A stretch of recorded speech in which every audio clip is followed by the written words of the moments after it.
Across this vast world of different nations with different people, it is the clash of opinions which truly divides us. However, there is one universal truth, which absolutely everyone can agree on. Giant robots are freaking awesome! Like Optimus Prime, the original G1 Transformer. And the RX-78-2, the original Mobile Suit Gundam. These aren't just any robots, they're the old school classics, the first of their kind, and we're in for a robo battle of East versus West. Well, Optimus was originally a Japanese toy. He's Wiz and I'm Boomstick. And it's our job to analyze their weapons, armor, and skills to find out who would win a death battle. Millions of years ago, on a distant planet called Cybertron, a great unrest grew between two factions of robotic beings, the Decepticons and the Autobots. With little warning, they found themselves entangled in civil war. Led by that douchebag Megatron, the Decepticons started gunning down any bot they pleased for basically no reason, including some guy named Orion Pax, which will be important later. Rest in peace, Robro. What Megatron didn't know was that this seemingly random encounter would end up reshaping the universe. Thanks to a robot Gandalf, Orion Pax was rebuilt into something bigger, stronger, and way more recognizable. The newest commander of the Autobots had risen, Optimus Prime. The Autobots will never sacrifice freedom. Optimus is a powerful warrior with tons of awesome robo powers. As a Transformer, he can scan nearby objects and morph his body to resemble one, becoming a robot in disguise. His favorite is a classic 1979 Kenworth K100 tractor. An oldie but a goodie which sports 500 horsepower and can book it over 80 miles per hour. He even gets a trailer which, when he doesn't need it, mysteriously disappears into thin air. No, really, where the hell does that thing go? I need to know. More importantly, the life force of every Transformer resides in their spark, sort of like a soul. And Optimus is no different, except that his spark gives him a few unique abilities. Yeah, his spark's pretty rare. Compared to other robo people, it gives him increased strength, speed, and durability. He can shoot laser beams from his hands, fly with either a jetpack or his feet boosters, and move his limbs around while they're detached like some sort of ghost robot Rayman. Ooh! Optimus is referred to as a 0.1%er. That is how rare a being of his caliber is. Is that what all those people on Wall Street were protesting? Even then, many of Optimus's abilities are further enhanced thanks to his possession of one of the most powerful artifacts in Cybertron's history, the Matrix of Leadership. Oh yeah, you know, it's nothing much, it's just a piece of robot god! The Matrix is a conduit for the power of Primus, the creator of the Transformer race. With this, Optimus can heal some of his most grievous wounds. What? Not all the time. Like, you know, when he died. And use the power of the Matrix to light our darkest hour. Well, he has an impressive arsenal to hopefully keep that particular problem from coming up again. Yeah, never again. Regardless, he wields the Ion Blaster, a giant death cannon which Prime one-hands like a boss. This big old rifle fires bolts of energy strong enough to take down most Decepticons, and can even be fired into space from ground level. Even better, it never seems to run out of ammo. Ah, one can only dream. Optimus Prime also carries numerous weapons composed of Energon, a raw energy force used by Transformers to power their technology and, well, themselves. He's got a glowy Energon axe and Energon swords, perfect for slicing up robots of all sizes. And I guess they'd probably work pretty good on people, too.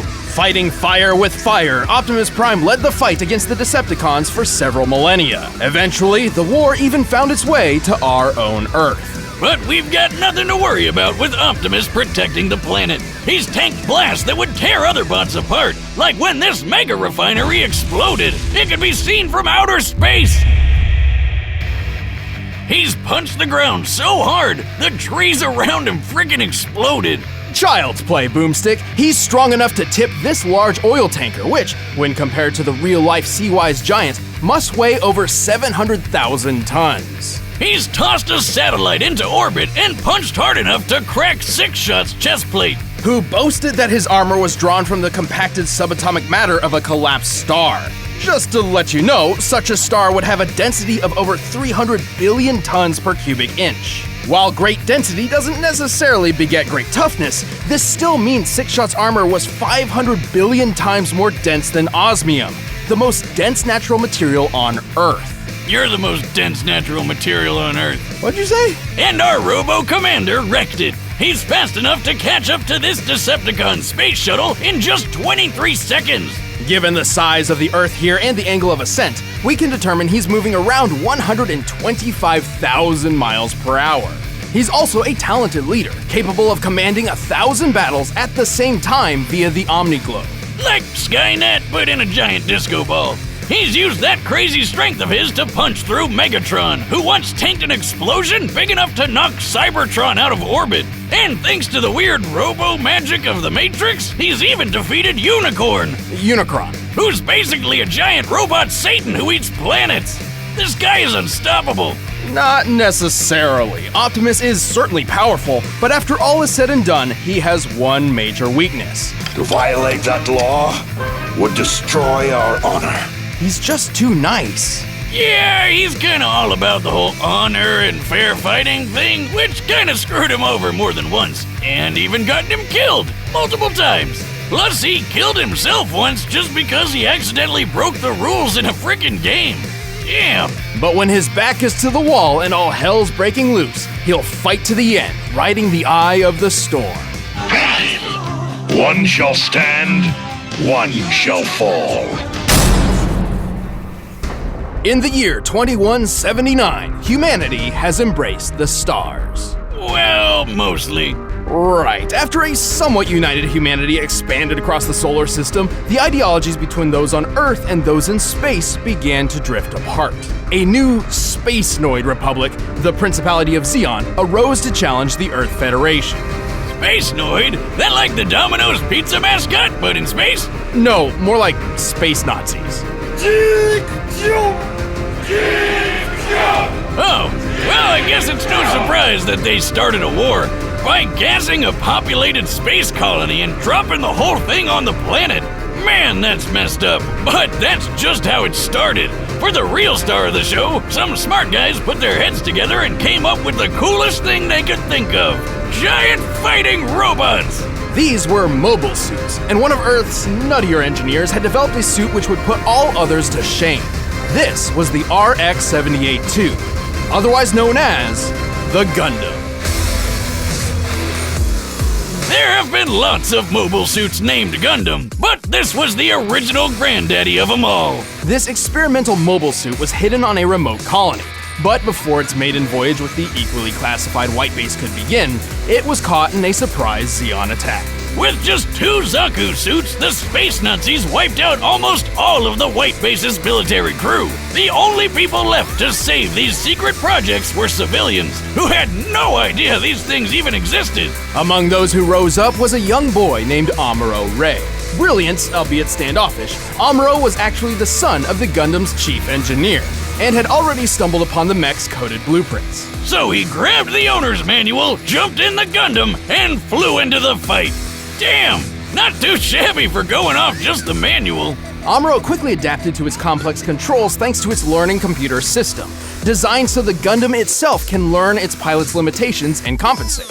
Its body is made of a super durable Luna titanium alloy called Gundarium. Of course. Yet another fictional metal that's way better than anything in real life. For weapons, it's got twin 60mm Vulcan guns for ears. It's got a shield that can block shots strong enough to take down warships, and a gravity hammer, a supersized flail that's rocket-propelled.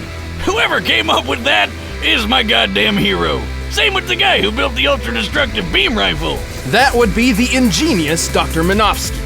Thanks to him, the beam rifle is a marvelous feat of weapons engineering. Minovsky had developed a way to miniaturize the enormous megaparticle cannons found on warships without losing any power. The result is a Gundam-sized rifle that can take down entire fleets of ships all on its own.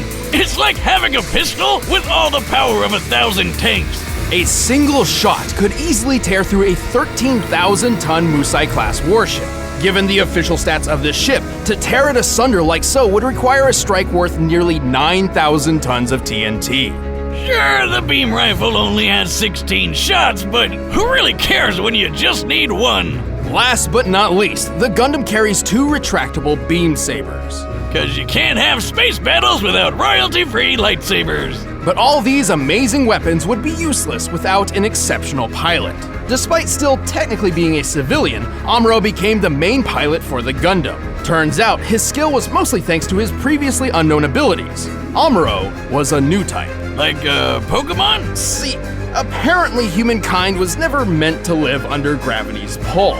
In space, without it literally weighing down their souls, some humans developed psychic powers.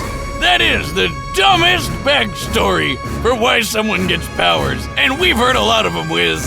So what, he can like read minds or something? Sort of. These powers and their capabilities have little definition, often differing between different people. Most new types can instantly understand each other upon contact, even drawing kinship between sworn enemies. Amuro's abilities in particular grant him something akin to precognition. He can predict exactly what will happen on the battlefield and where his enemies will be, and can capitalize on it if he reacts fast enough. How could he possibly predict I'd attack from the other side? He shot down targets too fast for the eye to see, and navigated his friends through a collapsing fortress with no casualties. By the end of the war, his own reflexes were pushing the limits of the Gundam itself. A magnetic coating was added to the Gundam to compensate, reducing the suit's friction and increasing its speed by 27%. Over 14 years of military service, Amuro became a legendary pilot. He even learned how to use these super fast funnel guns with his Psycho powers. Speaking of speed, the Gundam is comparable to the red Zaku piloted by Amuro's rival Char, which is 3 times faster than the standard green model. During the first large-scale battle with mobile suits, a Zaku flew through the battlefield in 7 seconds. By comparing the 1,072-foot-long Magellan-class starships in the distance, we can tell the Zaku flew over 7 miles. This puts the standard Zaku's top speed just under Mach 5. When tripled to compare to Char, this means the Gundam can move at least 11,000 miles per hour, 15 times the speed of sound. Highballing it with Amuro's new type powers and magnetic coating, it's possible the Gundam can move as fast as Mach 25. Though anything over that would put it dangerously close to re-entry speeds, which its chassis cannot survive on its own. The Gundam is strong enough to lift and throw this goofy mobile suit, and tough enough to power through a magnetic field that's 7,200 degrees Fahrenheit. It survived plenty of really big explosions, including a detonating asteroid and a nuclear blast which wrecked Amuro's home colony. I bet it could wipe out the space Nazis all on its own. It nearly did. Amuro and his Gundam were instrumental to the war effort. It doesn't matter how much the Gundam was burned, it would always stand up, dispel the fear, and fly.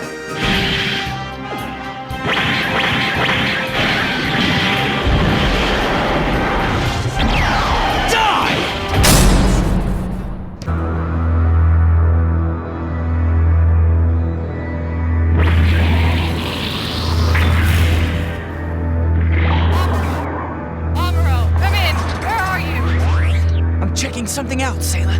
It's more than meets the eye. Get your butt back to White Base. If there's trouble, we can't send backup. Let's roll.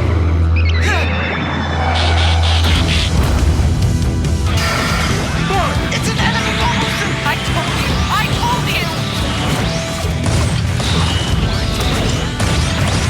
That's too fast!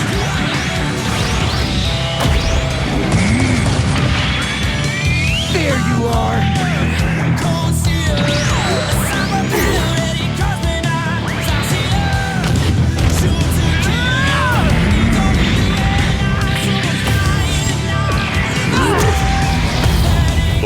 Decepticon, I have been in battle for countless eons.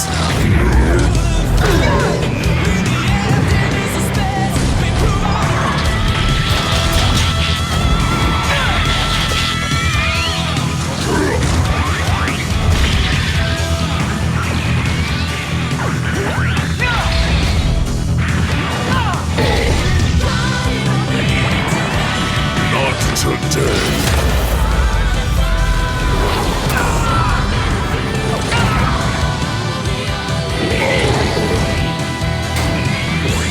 Only one shot left.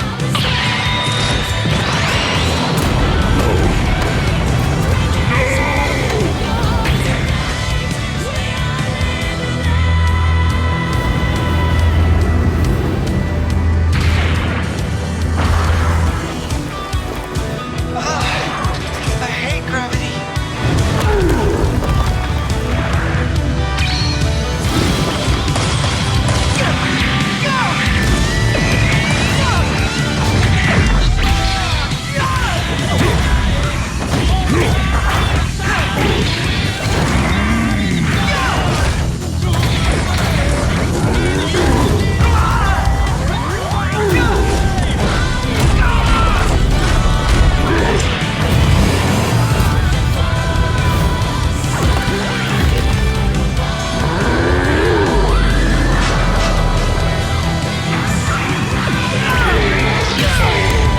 Stop that.